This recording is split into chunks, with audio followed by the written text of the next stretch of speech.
Hey, what's going on, you guys? Jocelyn out here in Singapore, and thank you so much for joining me back on the Night Owl podcast. You guys, I have been doing a lot of soul searching, mostly where my pockets are involved, and for some reason, I am realizing that the less money I have, the better I actually make my decisions, which is strange, right? I would like to think that if I had lots of money and lots of time, that I would have lots of opportunities and I would make sound decisions. Yeah, that's not always the case. What I tend to find is all the things that I've always wanted, the things that I would do to shortcut and to treat myself, I spend money on. And you know how I know that? It's been going on for years. We come from a place where we didn't really have a lot going on when we were growing up. So we were taught to take care of the things that we have so that they would last a very long time. And that is sound advice. It worked, right? I was able to take care of my laptops, take care of my clothes. My clothes are in really great condition, actually. And some of the clothes that I own, even now to this day, I've had for about 15, 20 years. That includes saris. I take really good care of my saris because I really, really love them. And even though some of these clothes are things that I've worn like day in and day out for years, work, office wear, stuff like that, I've tried to take really good care of them. Now, the funny thing is, though, when you make sure that you don't spend, right? The minute you do get money, you get excited and you're like, oh, you know what? I deserve this. I've been working hard for this. I should go ahead and splurge a little bit. I deserve this. I could gift myself a couple of things. But here's where we start going wrong. And this is the reason so many rap artists make it big in the industry and suddenly are heard from no more because their management of finances was really not that great. And honestly, it's something I'm still working on, you guys. So I get a couple $1,000s in my bank account, get really excited, and then go on to treat myself, treat the people around me. I want to show off and be happy, and just make sure everyone around me is having a good time. And then, of course, suddenly my pockets are empty once again, and I'm struggling all over again. I've done this cycle so many times that I should really, really know better. But I don't. It's really easy to say, you know what, this is how the rich stay rich. You don't spend shit. You don't buy stuff. You just, keep it moving and do what you got to do with the money that you already have, or as little as you were able to reduce your life to, you keep on managing on that sum of money.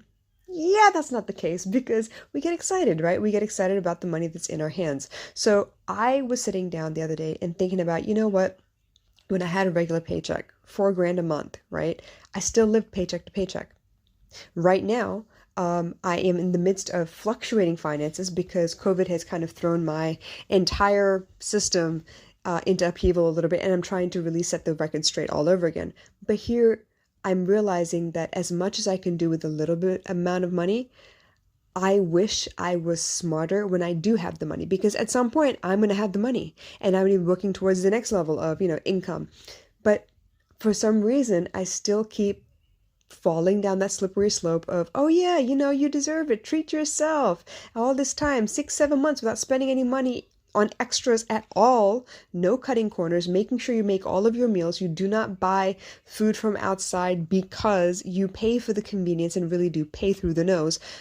And here I am, once again, looking at my finances like, yo, what the hell were you thinking? Can you be a little bit smarter? Now, a couple of things that I invested in are investments into myself. Some of them are programs that I love very, very dearly, and it was time to step up my game. So I went up and did a paid version of the program that I was already using, like stuff like Canva, right?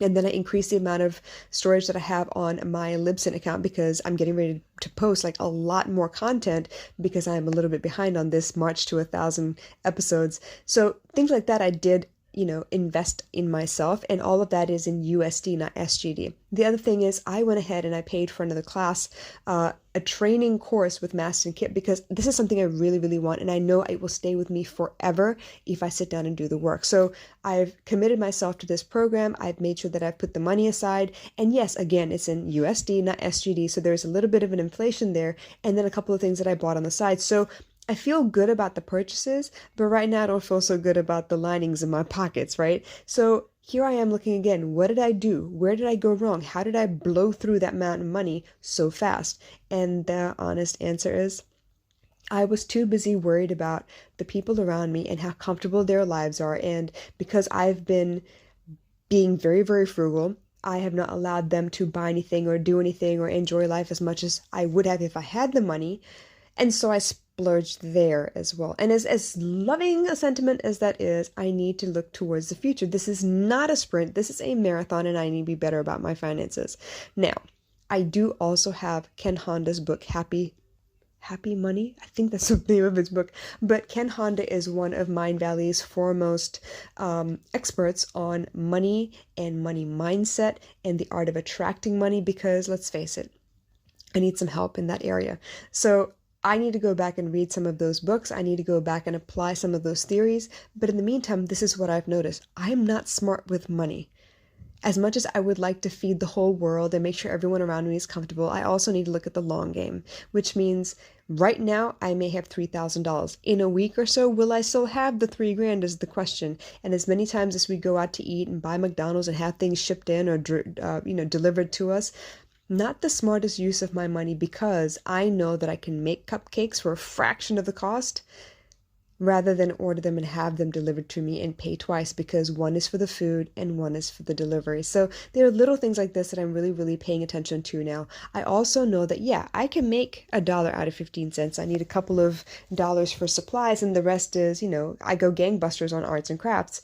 But the thing is, I have this uncanny habit of buying all of the pieces and keeping them very, very carefully until they collect a thick layer of dust. And then I'm like, oh my God, I don't have any money. What can I do now? Hey, by the way, I have all this stuff stockpiled in a corner that I could have been working on, that I could have made already, that I could have sold. So this is where it's at, you guys. Ball face truth at the moment. Not the most proud moment, but I'm not going to lie. It's been a rough year and I'm not doing the best that I can as far as improving my finance acumen and how smart I am when it comes to money. Obviously, my bills are paid. I've made sure everything is taken care of, but the little bit that I have left over, I'm not very smart about, and I need to be. So I'm letting you know, entrepreneur, 3 years in the works. I've been earning money for over 20 years now, and I'm still having trouble, y'all, really. And COVID did not help. The change in my business did not help, as in like to increase my abilities to earn, but it is changing my mindset and it is forcing me to think outside the box a little bit and to venture out of my comfort zone a lot because there are things that I've been waiting to do that I thought I'd be able to do this year and I had no choice but to put them on hold or fast forward a whole lot of steps and just go do it. So either way, it's been a learning curve. It's been very, very eye-opening, but all of it is centered around money. So as much as I don't like to talk about the fact that, this is how much I make and this is how successful I am, I got to be real with you guys. As much as I am enjoying some success, as much as I am proud to say that I don't, have a second income where I work for someone else, everything that I spend, I have earned myself.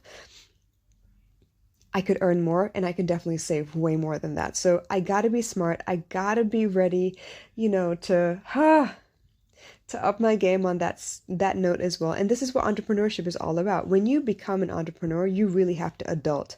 You have to adult the hell up, as in you got to work on time management, you got to work on finance management, you got to work on resource management, you got to work on your people skills, your marketing skills, your sales skills, you got to work on your design and your brand. Like, this is life adulting 101, and it's the most holistic way to learn all these things because it's do or die, y'all. And maybe that's the best way to learn because those lessons you will never lose. Those lessons hurt. Those lessons leave a mark, okay? And as much as I would like to say there's a shortcut, there's a book for this, you can, the 10 steps too. Nah. It may be 10 steps for one person, maybe 5 steps for another. It may be 27 for a third, okay? But the point being that you got to learn it your way. You got to go through the process. You got to trial by fire, sink or swim it, just be thrown into the deep end and learn that you are capable. It just means that you got to give up a couple of your vices, some of your bad habits in order for you to get to that place where you can. The thing that you doubt yourself into sometimes, yeah, you can do it, but sometimes we start those doubtful thoughts and those spiraling thought processes because we're not sure we want to give up the things that we know are not helping us get to that place. But yeah, I'm having trouble. I know I'm having trouble. I'm aware of the trouble. And now the thing is, I got to look at what my spending habits are and what my general habits are as far as generating income, saving income, spending income, so that I make sure that I am really prepared for the long run. instead of just living from paycheck to paycheck. Because let's face it, you guys, there are too many of us that are doing that. And yeah, I love living for the weekend and all of that, but what does that actually mean? I'm actually earning a paycheck just to drink it all the way? Nah, screw all of that. I need the money to last, and I need it to be in such a way where I don't have to work as hard anymore once I really set up my system and get going. You hear what I'm saying? All right, you guys, I hope this helped. Let me know what types of hurdles that you're facing in your entrepreneurial journey. If you're on the same page as me, you're having trouble with finances, let me know, because you know me, as I learn things, as I figure things out, you know I'm going to put it back on a podcast so I can share the wealth. I can make sure that you understand what it is that I discovered, and maybe it's something you should, look into for yourself as well. So any questions or comments, drop them down below, and I will get back to you as soon as I can. In the meantime, you guys, yeah, money, huh? We can do it. I promise we can do it. I know I can do it. I've done it before. All right, you guys, I'll catch you later. Bye.